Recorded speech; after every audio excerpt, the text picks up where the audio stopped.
nanti kita tanyakan nanti untuk di setelah selesai acara ini di semuanya ini. Bapak Ibu, saya kira tidak berlama-lama, mari dengan memohon ridho Allah Subhanahu wa taala acara peringatan nuzul Quran pada malam hari ini kita buka bersama-sama dengan membaca kita Alhamdulillah ridho lillahi ta'ala Fatihah.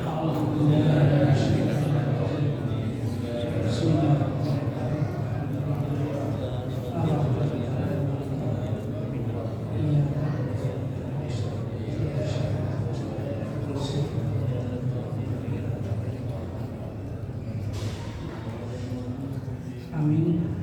Waktu selanjutnya kami hatur kepada Ustaz Maulana Nal selanjutnya semoga diberkahi.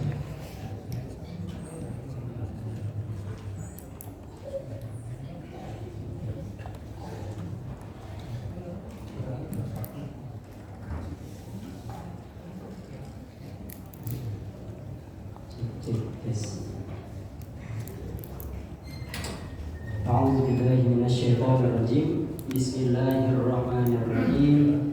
Assalamualaikum warahmatullahi wabarakatuh.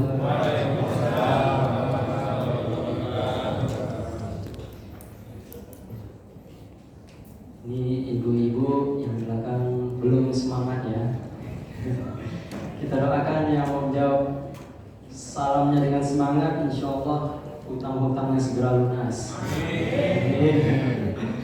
Assalamualaikum warahmatullahi wabarakatuh.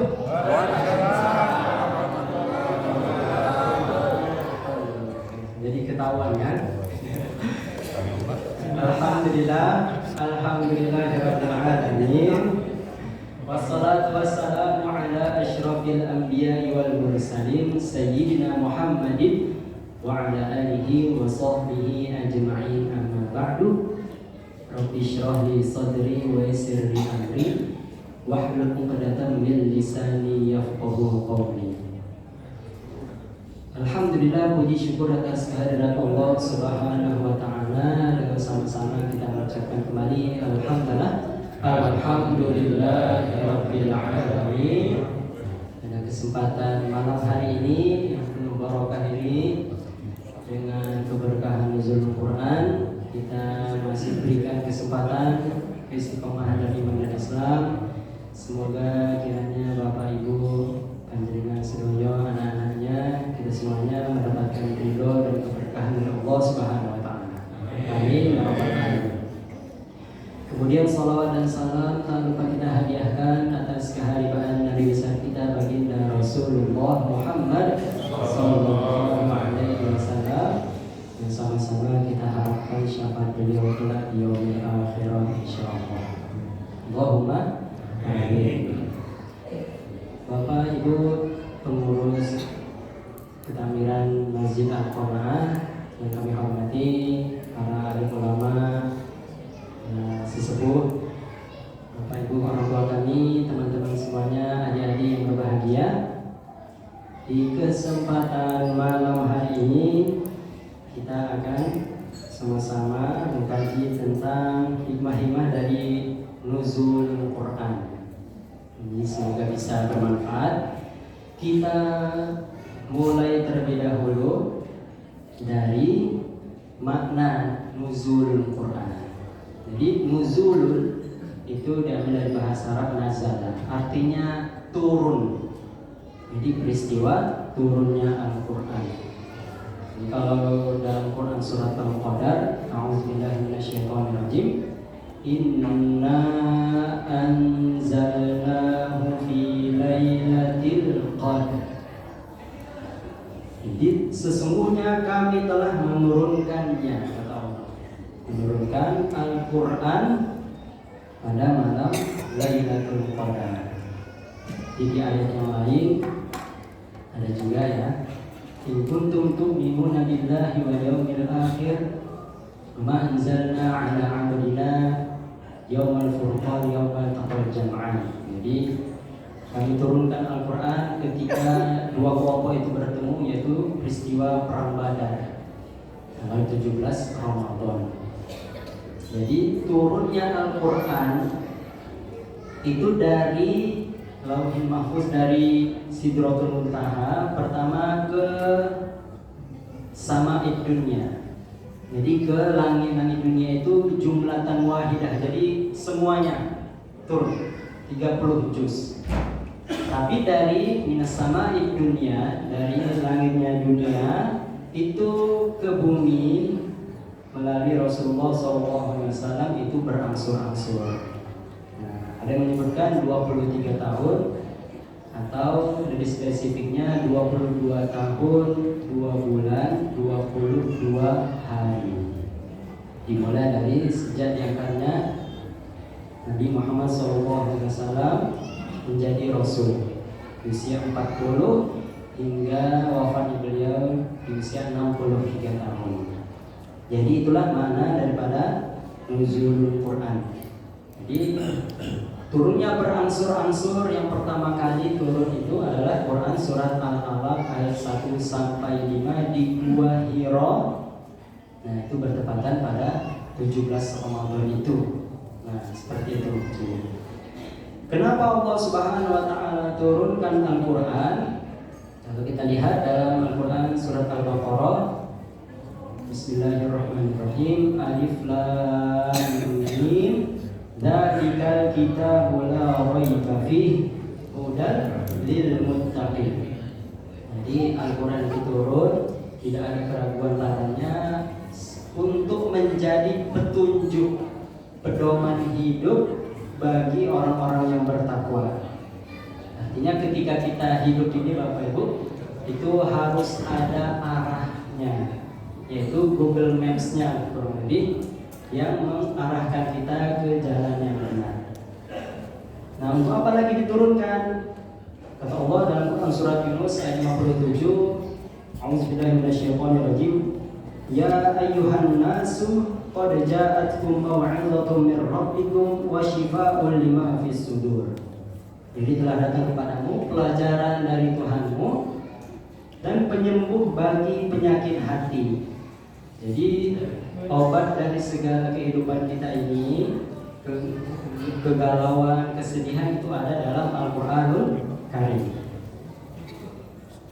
Jadi pertama tadi apa makna dari nuzul Quran, yang kedua kenapa turunnya Al-Quran, selanjutnya apa saja hikmah-hikmahnya ini.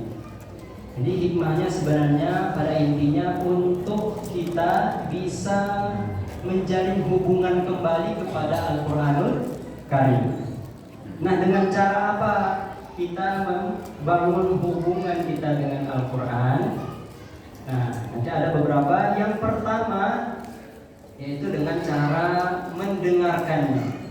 Wa idza quri'al Qur'anu fastami'u lahu wa ansitu la'allakum turhamun. Jadi kalau misalnya dibacakan kepada kalian itu Al-Qur'an, maka dengarkanlah, tenanglah agar kalian mendapatkan rahmat. Nah, memang dari Al-Quran sendiri awalnya kalau misalnya kita hidup, bahkan pendidikan Islam itu, kalau bapak ibu semuanya pengen anaknya baik, soleh-soleha, itu dimulai dari mendengarkan Al-Quran dulu. Diperdengarkan juga Al-Quran di rumah, diperdengarkan hal-hal baik. Jadi kalau resep dari Ustadz Adi Hidayat, kata beliau, kalau pengen anaknya itu menghafal Quran, itu bisa di-setel dari kecil. Jadi saat kecil ini barangkali bapak ibu yang sebagai kakek gitu ya, ada nanti neneknya, mbahnya, utiknya dan seterusnya, punya cucu, punya anak. Kalau pengen anak atau cucunya itu menghafal Quran, atau Ustaz Adi Hidayat, itu dari kecil itu harus sudah diperdengarkan terus. Caranya seperti ini. Diperdengarkan 30 juz, tapi dia dicicil. Pertama juz 1 dulu. Juz 1 diperdengarkan selama 30 hari. Ya. Juz 1 hari pertama, kedua, 3 sampai sebulan itu diperdengarkan setiap hari. Quran juz 1 saja, nggak usah diganti. Jadi bukan hari pertama juz 1, besok juz 2, 3, enggak. Juz 1. Dan ini alhamdulillah saya dan dengan istri sudah kami terapkan. Karena saya usia masuk 4 bulan perempuan. Nah, tapi ini butuh istiqomah Bapak. Kalau kita tidak bisa membacakan setiap hari, sekarang sudah ada speaker Quran. Kalau nggak ada speaker Quran, ada dia pakai HP pun bisa sebenarnya, tapi tidak jauh, tidak terlalu keras juga, supaya tidak overstimulasi. Jadi diperdengarkan. Setelah 1 bulan, bulan kedua itu dilanjut. Nah, setelah juz 1 didengarkan, lanjut ke juz 2 selama 30 hari. Masuk anak kita atau cucu kita tuh yang usianya masuk 2 bulan, diperdengarkanlah lanjutannya juz 2. Hari pertama di bulan kedua, hari keduanya juga tetap juz 2 sampai 30 hari itu terus. Masuk usianya 3 bulan, lanjut juz 3. Diperdengarkan lagi 1 bulan. Sehingga dia akan khatam nanti di usianya 2 tahun 6 bulan. 1 tahun 12 bulan, 2 tahun 24 bulan, tambah 6 bulan 30 bulan. 2 tahun 6 bulan sudah khatam mendengarkan Al-Quran itu sebanyak 30 juz itu selama 30 bulan. Nah, jadi seperti ini konsepnya. Supaya apa? Kalau diperdengarkan selalu hal-hal yang baik, itu akan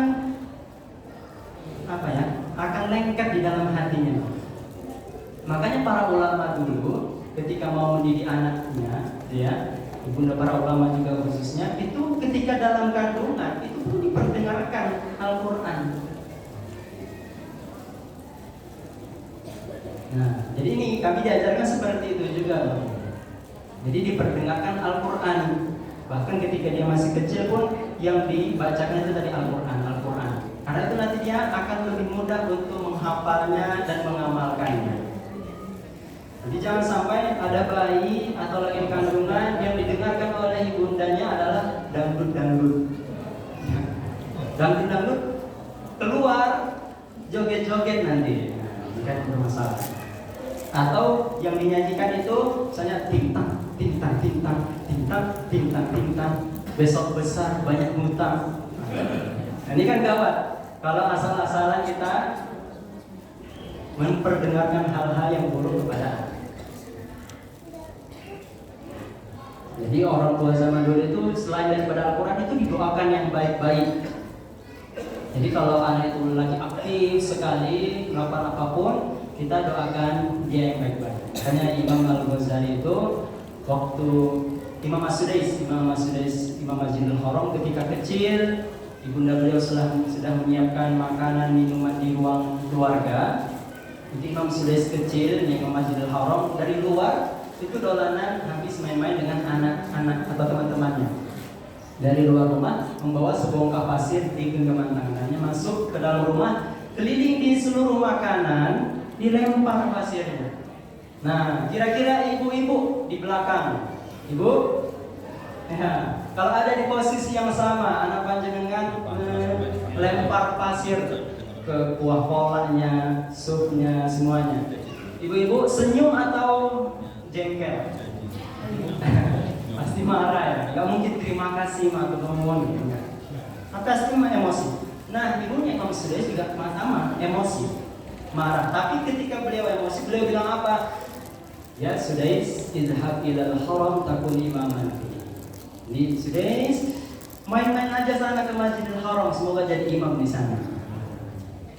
Ini dikatakan. Jadi jangan ketika anak panjangan buat sesuatu yang membuat kita jengkel, malah bilang dasar anak jin, dasar anak tuyul. Besar aja dituyul benar-benar. Jadi doakan, semoga jadi presiden, semoga jadi ketua dapur MBG, nah sebagainya. Silahkan. Yang penting hal-hal baik Bapak Ibu doakan saja. Jangan kutuk, jangan mengatakan sumpah kamu mau jadi apa bla bla bla. Karena dikhawatirkan kata para ulama kalau Bapak Ibu lagi marah, mengucapkan sesuatu lewat malaikat diaminkan, maka selesai masa depan anak ini. Jadi ini, jadi hubungan kita dengan Al-Quran tadi mendengarkan dan memperdengarkan Al-Quran itu. Yang pertama, jadi itulah hikmah dari nuzulul Quran ini, agar di rumah yang kita dengarkan itu paling sering Al-Quran. Kemudian yang kedua, setelah didengar yaitu dibaca. Nah, alhamdulillah di sini ada tadarus. Bapak Ibu sudah khatam baca Al-Qurannya? Ada yang sudah? Ibu-ibu sampun? Sedikit lagi? Alhamdulillah.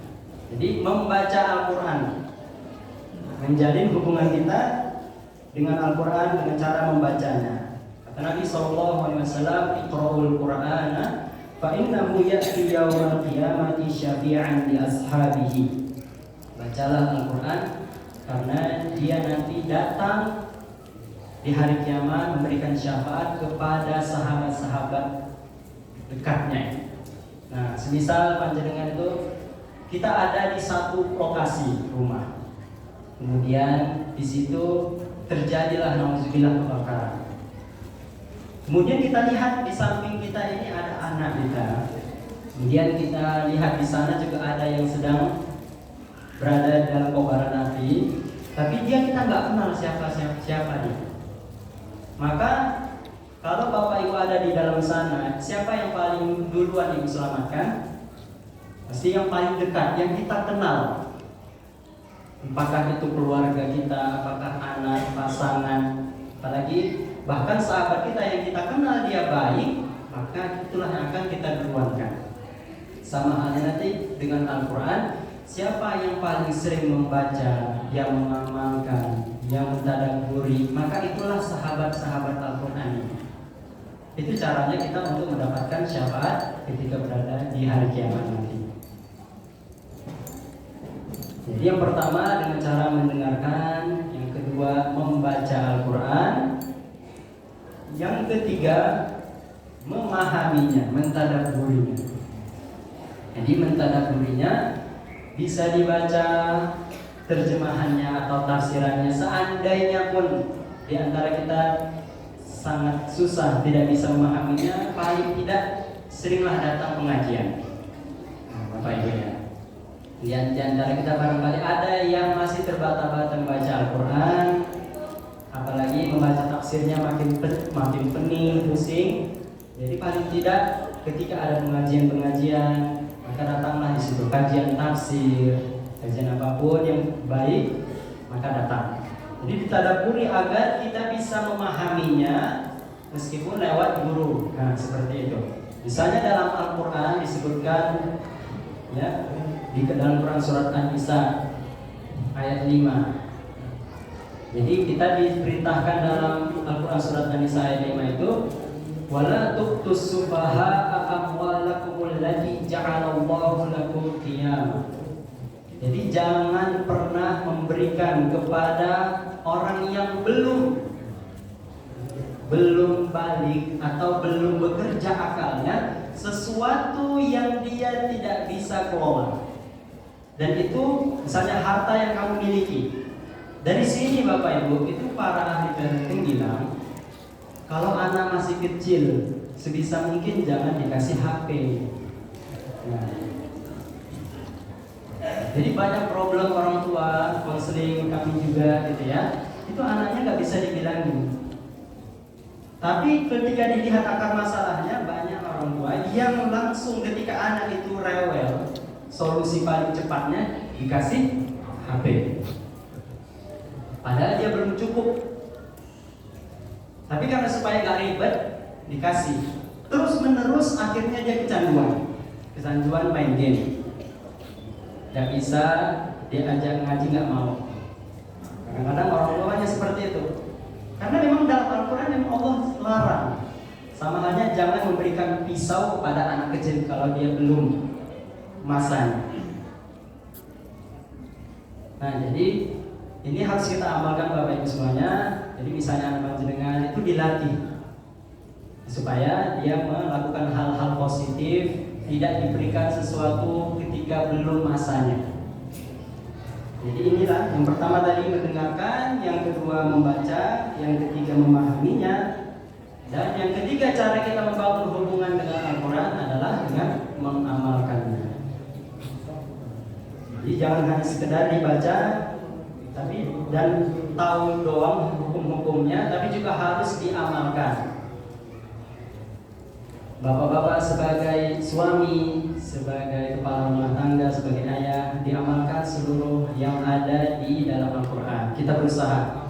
Makanya ada satu ustadz dari Malaysia, beliau bilang, jadi bapak-bapak, kalau misalnya pengen rumah tangganya itu bahagia, tentram, itu ada 10 resepnya. Yang pertama, bijaksana. Sebagai laki-laki harus bijaksana menyikapi istri, menyikapi masalah dalam rumah tangga. Yang kedua sampai 10, sabar. Jadi kuncinya kalau ingin bahagia rumah tangga itu bijaksana dan sabar. Jagalah istri, jangan kau sakiti. Jagalah istri, titipan ilahi. Bila istri marah-marah, bapak-bapak jangan resah. Kasih saja duit merah. Ibu-ibu langsung sumringah. Lalu bu, ya, jadi kalau lagi masalah, nah, solusinya tuh kasih duit merah, insya Allah senyum. Jadi diamalkan apa yang ada dalam Al-Quran. Nah misalnya hal yang lain, kalau kita lihat dalam Al-Quran ayat yang paling panjang itu dalam Al-Quran surat Al-Baqarah 282, itu berkaitan dengan hutang piutang. Nah ini harus diamalkan juga sebenarnya. Supaya apa? Kalau kita tidak amalkan, kalau ada berbuat kesalahan, orang-orang nanti bisa menjelekkan Islamnya itu. Makanya yang sering dibaca oleh imam ya ketika bulan suci Ramadan ya, wa idza sa'alaka ibadi dan seterusnya dalam Quran surat Al-Baqarah itu 186 la'allahum yarsyudun. Jadi puasa ini mendidik kita agar menempatkan segala sesuatu itu pada tempatnya. Jadi orang yang cerdas. Karena keputusan seseorang Bapak Ibu itu biasanya bersumber dari dua. Pertama akal, yang kedua hawa nafsu. Akal ini biasanya tidak terlalu cepat tapi tepat. Tapi kalau hawa nafsu itu biasanya cepat. Cepat tapi bisa membawa bahaya. Jadi kita puasa untuk mengendalikan hawa nafsu. Nah hawa nafsu ini tidak selamanya berkaitan dengan dosa, tapi dia bisa saja berkaitan dengan hal-hal ibadah, tapi tidak pada tempatnya. Contohnya di satu tempat saya pernah dengar ya. Jadi ini ceramah subuh. Ceramah subuh biasa di kultum ya ketika Ramadan. Kemudian ada di balik tirai ibu-ibu beberapa itu baca Quran tapi kencang sekali suara. Akhirnya semuanya terganggu. Ini artinya berbuat sesuatu yang baik tapi tidak pada tempatnya. Mengejar khatam tapi tidak pada tempatnya. Membaca Al-Quran itu baik. Tapi kalau kita membacanya di kamar mandi itu tidak baik. Nah misalnya lagi ada satu jamaah pernah tanya, Ustaz boleh nggak saya karena orang tua saya itu pengen umroh tapi saya nggak punya uang, akhirnya saya mau pinjol. Nah ini bermasalah. Pinjam, berhutang, padahal itu adalah sesuatu yang Rasulullah sangat hindari. Tapi untuk melakukan sesuatu yang tidak diwajibkan oleh Allah misalnya. Karena ada beberapa travel Bapak Ibu itu kalau misalnya pengen umroh itu bisa saja kita bayar dulu DP tapi nanti dicicil setelah pulang. Meskipun ini sah secara hukum, tapi ini berbahaya sekali. Supaya jangan sampai kita beribadah pakai hawa nafsu. Atau contoh yang lain, sedekah itu baik. Tapi kalau misalnya ada mungkin di antara kita yang memiliki hutang dan itu sudah kelewatan temponya, maka sedekahnya ini belakangan dulu Bapak Ibu. Harus didahului bayar hutangnya. Nah, semisal panjenengan ada yang berhutang ke panjenengan gitu ya. Kemudian besok Bapak Ibu lihat dia bersedekah banyak, tapi dia nggak bayar hutang. Kita emosi atau senang banget? Jengkel kan? Berbeda kalau misalnya hutangnya berbentuk KPR yang misalnya tenornya 10-20 tahun, ya wajar, kita tetap silakan aja bersedekah. Tapi kalau misalnya ini sudah jatuh tempo, kemudian kabur-kaburan, baru setelah itu kita yang bersedekah yang dia sifatnya sunnah, sedangkan yang membayar hutang sifatnya wajib, maka kita harus dahulukan yang wajib itu. Nah, di situ Al-Quran agar apa? Agar jangan sampai orang bilang, ih ngapain itu ke masjid tapi tidak. Nah, jadi yang dijelek-jelekan itu orang Islamnya. Jadi inilah pentingnya kita ngaji dan bisa mengamalkan, mentadabburi dan mengamalkan isi Al-Quran. Kemudian yang selanjutnya, setelah kita mengamalkan cara menjadi hubungan dengan Al-Quran, yaitu dengan cara mengajarkannya. Nah, khairukum man ta'allama al-Qur'an wa 'allamahu. Sebaik-baik kalian, kata Nabi SAW, adalah yang belajar Al-Quran dan mengajarkannya. Kalau mboten saged Ustaz, saya nggak bisa baca Quran, terbata-bata misalnya. Maka ibu-ibu, bapak-bapak, misalnya tidak bisa membaca Al-Quran atau masih terbata-bata, maka kalau ingin mengajarkan anak tidak harus kita langsung mengajarkannya. Kita bisa memfasilitasinya untuk diajarkan. Misal, bapak ibu antarkan anaknya ke TPA. Itu juga ada satu tetangga saya, dia tidak bisa baca Quran, tapi anak dan cucunya itu hafal Quran. Nah, kenapa? Karena disekolahkan di tempat Al-Quran. Seandainya nggak bisa diajarkan, selalu diantarkan, ditunggu. Setidaknya itu cara mengajarkannya juga. Nah, jadi bapak ibu di sini jangan pernah putus asa jika pengen anaknya hafal Quran, pengen baik. Nah, kalau kita pun tidak bisa mengajarkan karena keterbatasan ilmu, kita silahkan fasilitasi dia untuk belajar. Nah, coba misalnya di sini ada anak-anak TPA yang kelas 1 atau kelas 2 yang sudah hafal surat Ad-Duha, ada? Ada mungkin guru TPA-nya bisa ditunjuk? Nah, bisa maju ke depan coba. Nah, satu laki-laki boleh sama satu perempuan. Ada yang hafal surat Ad-Duha? Jadi menurut siapa yang dan hasil? Nih, bisa guru TPT-nya ditunjuk nih. Murid TPA-nya yang sudah hafal surat pendek. Ya, masih dipilih ya di belakang. Ada yang bisa? Raja itu di belakang. Biar kita tampilkan dulu di depan Bapak Ibu yang menghafal surat pendek ya. Surat Ad-Duha boleh. Az-Zalzalah juga boleh. An-Adiyat ya. Ada?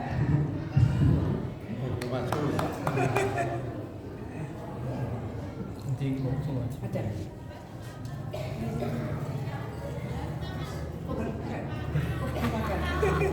Wah, baru makan. Baru makan.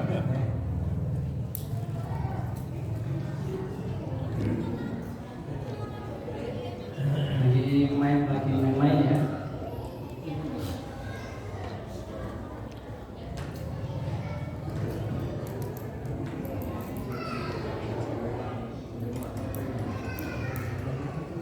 Ya, atau surat At-Takasur saja, At-Takasur yang pendek-pendek. Siapa yang berani maju, silakan maju.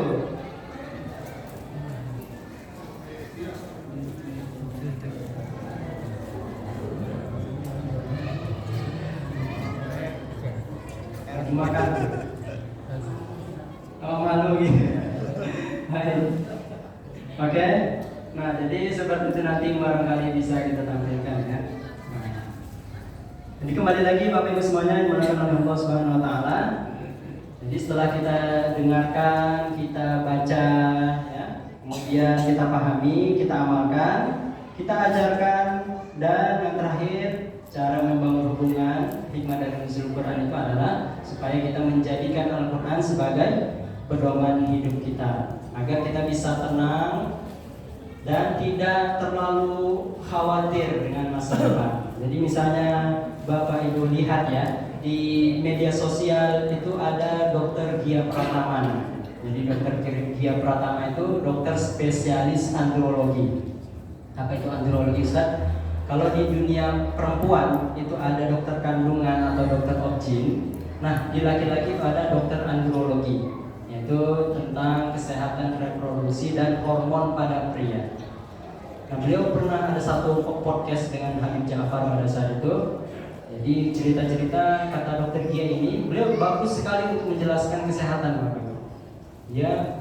Beliau bilang, saya lagi ikhtiar nih ingin mendapatkan anak keturunan. Jadi saya masih ikhtiar selama 1 windu belum punya keturunan. 1 windu berarti 8 tahun.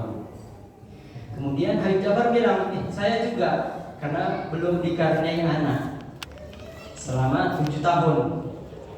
Nah, dari sini ternyata setelah ikhtiar, bahkan yang dokter ini sudah bayi tabung ya, tapi gagal yang pertama, ini lanjut yang ada program yang kedua. Jadi dari sini kita tahu Bapak Ibu, ada satu yang dia itu ikhtiarnya maksimal banget. Jadi versi jalur buminya dokternya tadi, karena sehat sekali, pola hidupnya sehat, menjaga juga semuanya ya, kesehatannya. Ada yang jalur langit, jadi ibadah, masoleh juga Habib Ja'far. Tapi ternyata di sini ada pesan penting bahwa kita harus sisihkan ruang ikhlas dalam diri kita, bahwa segala sesuatu yang terjadi di dunia ini itu belum tentu sesuai dengan keinginan kita. Nah, di sini pentingnya kalau kita jadikan Al-Quran sebagai pedoman hidup. Barangkali ada di antara Bapak Ibu yang misalnya teman-teman di sini yang anaknya itu belum mendapatkan jodoh contohnya, atau misalnya ada anaknya yang belum sembuh, atau misalnya ada dari Bapak Ibu yang belum diberikan keturunan, belum diberikan cucu dan sebagainya, maka kita harus husnuzon. Meskipun kita sudah ikhtiar dan doa, tapi hasil itu bukan urusan kita. Kita serahkan kepada Allah Subhanahu wa ta'ala. Baiklah Bapak Ibu semuanya, kita simpulkan terlebih dahulu di akhir sesi kita kajian ini bahwa nuzulul Quran, peristiwa turunnya Al-Quran ini mengajarkan kita hikmah-hikmah agar kita menjalin hubungan. Pertama tadi dengan cara mendengar atau memperdengarkannya di dalam keluarga. Yang kedua dengan cara membacanya. Yang ketiga yaitu dengan cara kita memahami atau mentadaburinya, lalu mengamalkannya, kemudian mengajarkannya dan menjadikannya pedoman hidup. Mari bapak-bapak, ibu-ibu semuanya kita bersolawat terlebih dahulu untuk akhir sesi ini. Wahid isnai salasa salatullah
Demikian yang dapat kami sampaikan, kurang lebihnya mohon maaf.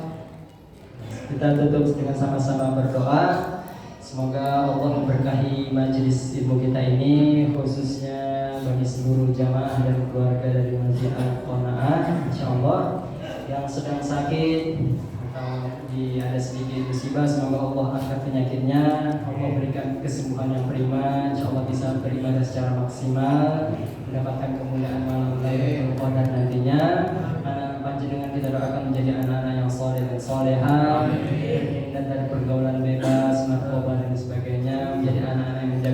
manfaatnya, berbakti kepada orang tuanya. Di hadhihi niyyah hayya 'ala tilawati wal furqan al-Fatihah. A'udzu billahi minasyaitonir rajim. Bismillahirrahmanirrahim. Alhamdulillahi rabbil alamin. Ar-Rahmanir Rahim. Maliki yaumiddin. Iyyaka na'budu wa iyyaka nasta'in. Ihdinas siratal mustaqim. صراط الذين أنعمت عليهم غير المغضوب عليهم ولا الضالين. أعوذ بالله من الشيطان الرجيم. بسم الله الرحمن الرحيم. الحمد لله رب العالمين والصلاة والسلام على أشرف الأنبياء والمرسلين سيدنا محمد وعلى آله وصحبه أجمعين. اللهم ارحمنا بالقرآن. اللهم ارحمنا بالقرآن. اللهم ارحمنا بالقرآن. اللهم اجعل جمعنا هذا جمعا مرحوما وتفرقنا من بعده تفرقا معصوما. اللهم أنزل الرحمة والنعمة والبركة والصحة والعافية والاستقامة خصوصا على أهل هذه الجماعة مسجد القناعة برحمتك يا أرحم الراحمين. واختمنا من هذه الدنيا بحسن الخاتمة ولا تختم علينا بسوء الخاتمة. ربنا هب لنا من أزواجنا وذرياتنا قرة أعين واجعلنا للمتقين إماما. اللهم إنك عفو كريم تحب العفو فاعف عنا يا كريم. ربنا ظلمنا أنفسنا وإن لم تغفر لنا وترحمنا لنكونن من الخاسرين. ربنا آتنا في الدنيا حسنة وفي الآخرة حسنة وقنا عذاب النار. وصلى الله على سيدنا محمد وعلى آله وصحبه أجمعين. سبحان ربك رب العزة عما يصفون وسلام على المرسلين والحمد لله رب العالمين. Demikian yang dapat kami sampaikan, kurang lebihnya mohon maaf. Akhirul kalam, assalamualaikum warahmatullahi wabarakatuh. Demikian.